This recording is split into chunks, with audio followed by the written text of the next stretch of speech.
সভাপতি জনাব খায়রুল ইসলাম, এই পর্যায়ে পবিত্র কোরআন থেকে তেলাওয়াত করবেন ধর্ম বিষয়ক সম্পাদক জনাব ধনবাড়ি শাখা فيومئذ لا يسأل عن ذنبه إنس ولا جان।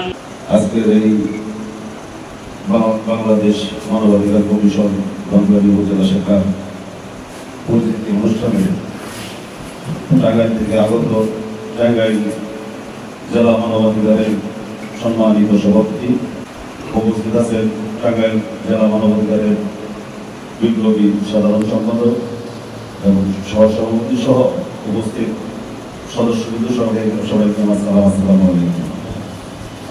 আসলে আজকে মানে আমাদের এমন একটা জেলা থেকে যারা আসছেন, আমি ব্যক্তিগতভাবে আমি এই ধনবাড়ি উপজেলা মানবাধিকারের পক্ষ থেকে আমার ব্যক্তিগত পক্ষ থেকে আপনাদেরকে শুভেচ্ছা জানাই। খুব খুশি হয়েছি, এই জন্য আপনাদেরকে আবারও ধন্যবাদ।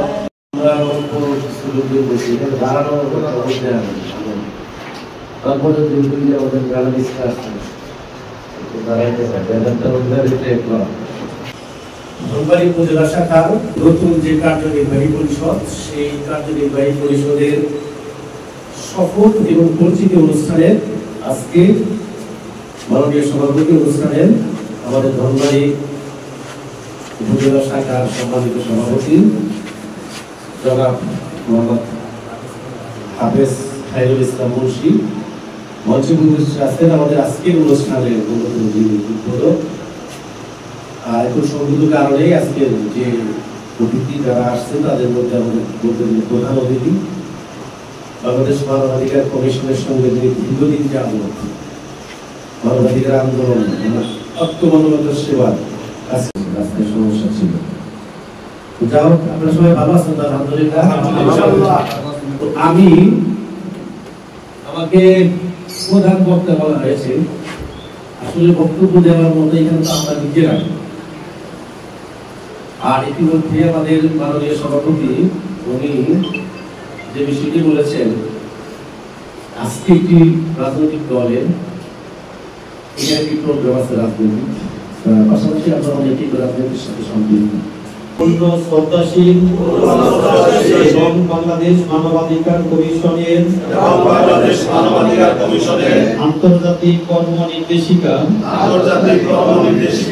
পরিপূর্ণভাবে মেনে চলতে অঙ্গীকারাবদ্ধ। বাংলাদেশ মানবাধিকার কমিশন টাঙ্গাইল অঞ্চলের একজন দায়িত্বশীল মানবাধিকার কর্মকর্তা হিসেবে মানবাধিকার বিষয়ক সকল কার্যক্রম নিরপেক্ষভাবে পালন করব।